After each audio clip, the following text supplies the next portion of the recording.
आज मैं आप लोग के लिए इन्वायरमेंट का प्रैक्टिस सेट लेकर आया हूँ जो आपके लिए आने वाले एग्ज़ाम में यूपी टेट, सुपर टेट और सी टेट के लिए इम्पॉर्टेंट होगा। और भी जो प्रतियोगी परीक्षाएं होती हैं उसके लिए भी इम्पॉर्टेंट है, क्योंकि 1-2 नंबर पूछ लिया जाता है। इसके लिए कोई वैध नहीं होता है कौन सा लेसन होगा। तो चलिए स्टार्ट करते हैं आज के सेशन को और लेकर आते हैं पहले प्रश्न को। बहुत ही अच्छा प्रश्न है। किसी जगह के फ्लोरा और फौना सूचित करते हैं। किसको सूचित करते हैं? पेड़ पौधों एवं जंतुओं को, मछलियों एवं पेड़ पौधों को, जंतुओं एवं मछलियों को, पक्षियों एवं पेड़ पौधों को। फ्लोरा एंड फौना जो आपका संबंधित होता है, ये फ्लोरा आपका पेड़ पौधों से संबंधित है और फौना आपका जंतुओं से संबंधित है, जो एक विशेष प्रकार में जंतु पाए जाते हैं। तो ए राइट आंसर हो जाएगा और इसको लॉक कर देंगे।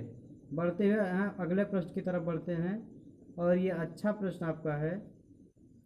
निम्नलिखित पौधों में कौन सा एक वृक्ष का उदाहरण है? तो आपको इस पौधों में वृक्ष का उदाहरण बताना है। बरगद, गुलाब, मेहंदी, तुलसी। तो आप जानते हैं इसमें वृक्ष का रूप क्या होगा। गुलाब भी है लेकिन छोटा फूल की श्रेणी में आता है। मेहंदी भी आपका छोटा पौधा है। तुलसी आपका भी छोटा पौधा होता है जो दवा काम में आता है। लेकिन आपका जो वृक्ष की श्रेणी में आता है आपका बरगद होगा। बनियान आपका वृक्ष की श्रेणी में आता है। चलते हैं आज के सेशन के इस तीसरे प्रश्न को लेते हैं। बहुत अच्छे अच्छे प्रश्न लिए गए हैं इस सेशन में। विज्ञान के एक शिक्षक को मैंग्रोव पादपों की तलाश हेतु विद्यार्थी को किस क्षेत्र में खोज के लिए प्रोत्साहित करना चाहिए? लवणद्भित दलदल में, मरुद्भित क्षेत्र में, गर्म व आर्द्र क्षेत्र में, शीत क्षेत्र में। यह आपका हो जाएगा जो दलदल आपका मैंग्रोव पादपों की तलाश होती है, यह लवणद्भित दलदल में होती है। तो यह जो है तलाश करेगा शिक्षक इसको लवणद्भित दलदल में तलाश करेगा। आपका राइट आंसर भी हो जाएगा। ऐसे ही कुछ चुनिंदा प्रश्नों को लेकर आया जा रहा है इस समय। मरुस्थलीय पौधों की जड़ें मांसल होती हैं, इसका प्रमुख कारण है। मरुस्थल में जो जड़ें पाई जाती हैं वो मांसल होती हैं, तो इसका कुछ कारण है, उसको हम बता रहे हैं आप लोगों को। मरुस्थलीय पौधों की यह विशेषता होती है, कुछ खास विशेषता उसमें पाई जाती है। मरुस्थलीय पौधे विशाल होते हैं, अतः इन्हें सहारा प्रदान करने के लिए जड़ें तथा तने मांसल युक्त होती हैं। खाद्य पदार्थों का संग्रह करने के कारण मांसलदार होती हैं। उपरोक्त सभी कथन सही हैं। तो आप जानते हैं जो इसका मेन रीजन है, खाद्य पदार्थ का संग्रहण करने के कारण उनकी जो जड़ें होती हैं वो मांसलदार होती हैं। तो आप जान गए इसकी खासियत क्या होती है मरुस्थलीय पौधों की। जो उसका संग्रहण करती हैं, भोजन का संग्रहण वही करती है, जड़ें ही। अगला प्रश्न आपका बहुत ही चर्चित पौधा है, इसका नाम आप लोगों ने सुना होगा। यदि आप टेट, सी टेट और सुपर टेट की परीक्षा देते होंगे तो इसका नाम अवश्य सुने होंगे। रेगिस्तानी ओक एक पेड़ का नाम है जिसकी जड़ें उस गहराई तक जमीन में भीतर जाती हैं जब तक कि पानी ना पहुंच जाए, मतलब पानी तक ना पहुंच जाए। इस पेड़ की जड़ों की गहराई में पेड़ की ऊंचाई लगभग 30 गुनी लगभग होती है, यह ऊपर ऊंचा होता है। पेड़ कहाँ पाया जाता है आपको उस स्थान का नाम बताना है। ये भी बहुत चर्चित प्रश्न है, आने वाले समय के लिए जो भी समय जो पेपर हुए हैं उनमें ज़रूर मिलता है यह प्रश्न आपका। राजस्थान, अबू धाबी, ऑस्ट्रेलिया, रूस। तो यह किस स्थान पर पाया जाता है? तो आप लोग जानते ही ऑस्ट्रेलिया में पाया जाता है रेगिस्तानी ओक। राजस्थान में नहीं पाया जाता, ये मत लगाइएगा कभी। राजस्थान में खेजड़ी वृक्ष के लिए फेमस है। यह ऑस्ट्रेलिया में पाया जाता है, रेगिस्तानी ओक इस पेड़ का नाम है। चर्चित प्रश्न है इसलिए जिक्र कर दे रहे हैं आप लोगों से। निम्नलिखित में से कौन सा द्वितीयक जड़ का उदाहरण है? घास, मक्का, गेहूँ और नीम। तो द्वितीयक जड़ होता है जिसमें देखिए इसमें आपका हो जाएगा नीम। नीम आ जाएगा आपका द्वितीयक जड़ का उदाहरण होगा। और आंसर आप लॉक कर देंगे। पेड़ के तंत्रों में से प्ररोह तंत्र के संबंध में कौन सा विकल्प असत्य है? प्ररोह सदा ऊपर की ओर बढ़ता है। इसमें फल, फूल व पत्तियां आती हैं। इसमें तना व शाखाएं सम्मिलित नहीं हैं। यह पौधों से बाहर निकला हुआ भाग होता है। पौधों से जो बाहर निकलता है वह भाग है। तो ये आपका जो पेड़ के तंत्रों से प्ररोतंत्र होता है, यह आपका होता है, इसमें तना व शाखाएं सम्मिलित नहीं होती हैं। तो ये आपका सी वाला तीसरा आंसर होगा, सही हो जाएगा, राइट हो जाएगा, इसमें तना व शाखाएं सम्मिलित नहीं है। अगले प्रश्न की तरफ बढ़ते हुए हम चलते हैं। सब्जी के रूप में सर्वाधिक प्रयुक्त होने वाला आलू है। सर्वाधिक प्रयोग ही होता है, आप लोग जानते भी हैं आलू का प्रयोग। तो क्या प्रयोग होता है इसमें आलू में? जड़, फूल, फल और तना। यह इंपॉर्टेंट प्रश्न और पूछा गया, रिपीट किया हुआ क्वेश्चन आपका है। तो जानते हैं आप, जड़ उसका खाते नहीं है, फूल भी नहीं खाया जाता आलू का, फल तो खाते ही नहीं है, और फोर इसका हो जाएगा तना, राइट आंसर हो जाएगा। तो सर्वाधिक सब्जी के रूप में प्रयोग किया जाता है तना।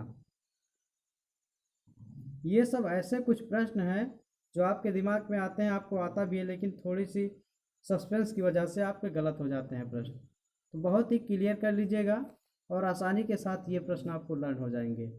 1 से 2 बार वीडियो को अवश्य देख लीजिएगा। कली का प्रमुख भाग छोटी पत्ती की भांति दिखाई देता है, वह कहलाता है, क्या कहलाता है उसको बताना है आपको। जो कली आपकी होती है, जिसे इंग्लिश में बड बोलते हैं, छोटी पत्ती की भांति दिखाई देता है ना जब स्टार्टिंग में कली आपकी खिलती है, तो स्त्री केसर कहते हैं, अंडाशय कहते हैं, बाहादल कहते हैं, या बीजांड कहते हैं। तो आप जानते हैं कली का प्रमुख भाग जो होता है उसे बाहादल कहा जाता है, जो बाहर की तरफ निकला हो छोटी पत्ती की तरह दिखाई देता है। तो अगला प्रश्न है, अमरबेल उदाहरण है, इंपॉर्टेंट प्रश्न है। जैसे लाइकेन आपका है, कवक और शैवाल के बीच का सहजीवी है। अमरबेल उदाहरण है, किसका उदाहरण है आपको बताना है। रेशेदार जड़ का, परजीवी जड़ का, अवतंब जड़ का, स्तंभ जड़ का। तो अमरबेल आप लोग जानते हैं, यह प्रश्न आपका है परजीवी जड़ का उदाहरण है, इसको ध्यान रखिएगा, अमरबेल पे टिक कर लीजिएगा, मोस्ट इंपॉर्टेंट प्रश्न है, इसको टिक कर लीजिएगा, परजीवी जड़। और अगला प्रश्न लेते हैं, निम्नलिखित में से कौन सी जड़ें खाई जाती हैं? खाने वाली जड़ों का नाम बताना है। गाजर, मूली, शकरकंद, ये सभी। तो आप जानते हैं इनमें से गाजर की जड़ भी खाई जाती है, मूली की भी खाई जाती है, शकरकंद की भी खाई जाती है। तो आप ऑप्शन लॉक कर देंगे 4 आपका राइट आंसर हो जाएगा, ये सभी। अगले प्रश्न की तरफ चलेंगे। फूलों की संरचना को ध्यान से देखने पर अंडाशय के अंदर छोटी छोटी गोल संरचनाएं पाई जाती हैं, कौन सी संरचनाएं हैं आपको बताना है। जो फूल के अंदर आपको देखते हैं दिखाई देता है, जो उसमें कौन सी संरचनाएं होती है, छोटी छोटी जो होती हैं। बीजांड, स्त्री केसर, बाहादल, पुष्पदल। तो आपको बताना है उसमें जो होती है संरचना आप देखते हैं, तो वो ना स्त्री केसर होती है, ना बाहादल होता है, ना पुष्पदल ही होता है, केवल उसकी बीजांड की संरचना पाई जाती है, बीज की तरह वो छोटे छोटे संरचना दिखाई देती है। तो आप ए ऑप्शन को लॉक कर देंगे। कभी अवसर मिलेगा तो फूलों का देख करके आप अध्ययन भी करिएगा कि कैसी संरचनाएं उसमें दिखाई दे रही हैं। पत्तियों पर सिराओं द्वारा बनाए गए डिजाइन को किस नाम से जाना जाता है? पत्तियों पर सिराओं द्वारा बनाए गए जो डिजाइन होते हैं उसको किस नाम से जाना जाएगा? मध्य सिरा, सिरा विन्यास, समांतर सिरा विन्यास और जालिका। तो ये आपके 4 ऑप्शन हुए, इनमें से राइट आंसर का कौन सा होगा? तो आपका जो राइट आंसर इसमें हो जाएगा, पत्ती के जो सिरा द्वारा बनाए जाते हैं वो डिजाइन जो होता है उसको सिरा विन्यास कहते हैं, क्योंकि सिरा पत्तियों के सिरा पे बनाए जाते हैं ना, सिरा विन्यास, तो उसको सिरा विन्यास बोलेंगे। सेकंड राइट आंसर हो जाएगा इसका, तो डिजाइन बनाई जाती है उस पर। अगला प्रश्न है, पत्तियों द्वारा बनाया गया भोजन पौधों में किस रूप में संचित होता है? ये इंपॉर्टेंट प्रश्न रहा है आपका। पत्ती द्वारा जो भोजन बनाया जाता है, बनाने का काम भोजन का पत्तियां ही करती हैं, आप लोग जानते हैं। जड़ से पानी लेता है, प्रकाश की उपस्थिति में भोजन बनाते हैं पौधे, कार्बन डाइऑक्साइड भी लेते हैं। ये हो जाएगा ग्लूकोज, सरल शर्करा, ग्लूकोज अथवा सरल शर्करा हरे वर्णक के रूप में। तो परहरित पाया जाता है तो पत्तियों में पाया जाता है। ये इसका जो भोजन बनाने में संचित होता है वो ग्लूकोज अथवा सरल शर्करा के रूप में संचित हो जाता है। थर्ड ऑप्शन आपका राइट आंसर हो जाएगा। और ये पौधे अपना भोजन बनाते हैं सूर्य के प्रकाश से। कार्बन डाइऑक्साइड और जल ले लेते हैं जड़ से, ये अपना भोजन बनाते रहते हैं। अगला प्रश्न है, वृक्ष के तने या शाखाओं में निकली हुई विशेष जड़ें किस नाम से जानी जाती हैं? मूसला जड़, जो वृक्ष या तना होता है उसकी जो जड़ें निकलती हैं उसको किस नाम से पुकारते हैं, कहते हैं, तो वो बताना है आपको। मूसला जड़, झकड़ा जड़, अवस्तंभ जड़, श्वसन जड़। तो उसकी शाखाएं से जो जड़ें निकलती हैं, वृक्ष का जो तना होता है उसे अवस्तंभ जड़ कहते हैं, बगल से सहारा के रूप में निकलती हैं, कई वृक्षों में देखने को मिलती हैं आपको। अगला प्रश्न है, हमारे पास पड़ोस में पाए जाने वाले अधिकतर पेड़ पौधों की पत्तियां हरी होती हैं। तो इसमें हरी होती हैं सूर्य के प्रकाश के कारण हरी होती हैं, कारण बताना है आपको। पत्तियों में पाए जाने वाले परहरित के कारण होती हैं, ऑक्सीजन के कारण होती हैं, कार्बन डाइऑक्साइड के कारण होती हैं। तो आपको बताया गया है या जानते भी हैं आप लोग कि पत्ती में जो पाया जाता है परहरित, इसके कारण पत्तियों में अधिकतर पत्तियां हरी होती हैं, हरे रंग की दिखाई देती हैं। अभी हाल ही में आप लोग का पेट एग्जाम भी हुआ है, तो आप 2-3 बार वीडियो देखे रहेंगे तो क्लियर रहेगा, आने वाले एग्जाम में सस्पेंस नहीं हो पाएगा। कभी कभी बहुत आसान से आपके क्वेश्चन गलत हो जाते हैं सब सस्पेंस की वजह से, या उसमें क्लियर नहीं हो पाता है कि कौन सा ऑप्शन सही होगा। इस चीज़ को आप दूर कर लीजिए। अभी टेट का कोई नोटिफिकेशन नहीं आया है, ना अभी कोई सूचना आई है बोर्ड की तरफ से, तो इसके पहले आप तैयारी अवश्य कर लें और लगातार आप तैयारी करते रहिए। यदि आपको टेट क्वालिफाइड करना है या सुपर टेट करना है तो आप अपनी तैयारी को जारी रखिए, जिससे आने वाले समय में आपको अधिक संघर्ष ना करना पड़े। चलिए अगले प्रश्न की तरफ चलते हैं। प्रकाश संश्लेषण की क्रिया में पादपों के द्वारा वातावरण में कौन सी गैस अवशोषित की जाती है? तो प्रकाश संश्लेषण जो होता है इसके द्वारा कौन सी गैस अवशोषित की जाती है? आप लोग वैसे ही जानते हैं, ऑक्सीजन, नाइट्रोजन, कार्बन डाइऑक्साइड, जलवाष्प। तो आप जानते हैं पौधे भोजन बनाते समय कार्बन डाइऑक्साइड यूज करते हैं, तो आपका जो ऑप्शन होगा ये कार्बन डाइऑक्साइड हो जाएगा, और ऑक्सीजन निकालते हैं जो हम लोग सांस में लेते हैं। तो वातावरण में जो अवशोषित होती है वो कार्बन डाइऑक्साइड होती है।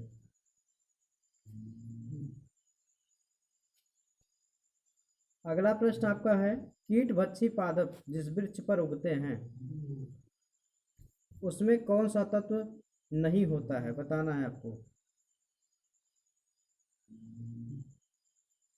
कीट भक्षी पादप जिस मृदा पर उगते हैं उसमें कौन सा तत्व नहीं होता है, नहीं पाया जाता है, आपको बताना है। Nitrogen, carbon, sulphur, potassium.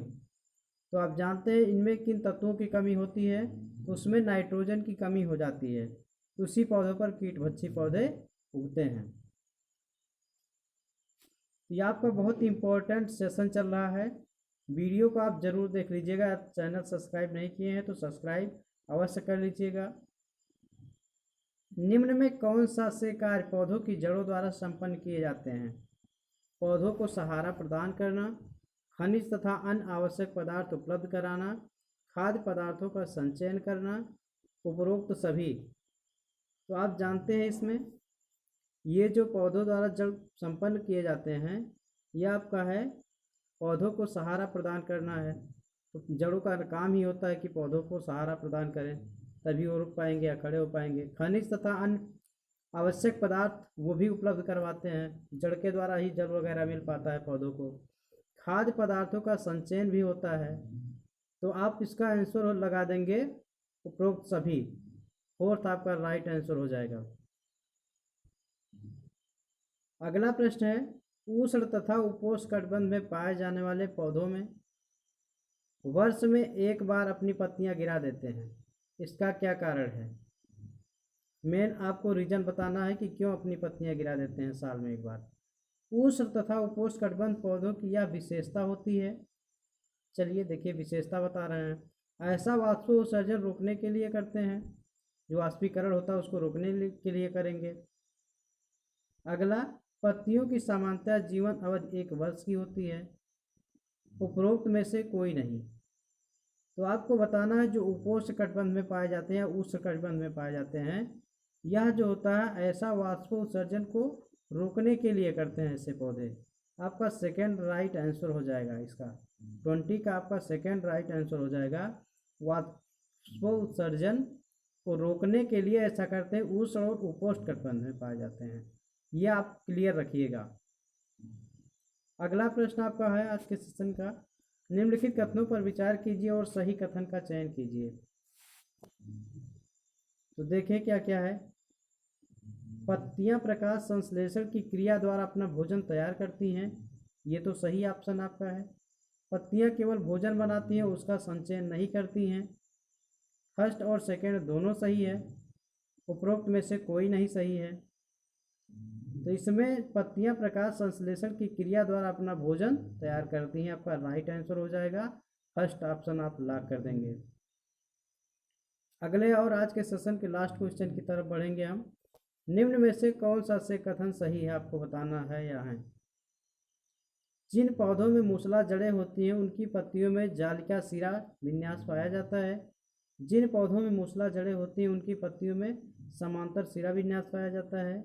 जिन पौधों में झकड़ा जड़ होती है उनकी पत्तियों में जालिका सिरा विन्यास पाया जाता है। और आल ऑफ दिस दिया गया है, उपरोक्त सभी लगाना है। तो इसमें जो सही होगा उस ऑप्शन को हम लगा देंगे। जिन पौधों में मूसला जड़ होती है उनकी पत्तियों में समांतर सिरा विन्यास पाया जाता है, आपका राइट आंसर हो जाएगा। तो ये आप लोग सेकंड ऑप्शन को ला कर देंगे और यही इसका राइट आंसर हो जाएगा। ये आज का वीडियो था और आप अपनी तैयारी को जारी रखिए। वीडियो को लाइक कर लीजिएगा, अपने दोस्तों को ज़रूर शेयर कीजिएगा। चैनल सब्सक्राइब नहीं किए हैं तो फ्री ऑफ कास्ट आप पढ़ने के लिए चैनल सब्सक्राइब जरूर कर लीजिए, जिससे आपकी पढ़ाई होती रहे या आने वाले वीडियो जो होते हैं वो आपको उपलब्ध होते रहेंगे। चैनल सब्सक्राइब आप लोग अवश्य कर लें। धन्यवाद। आज तो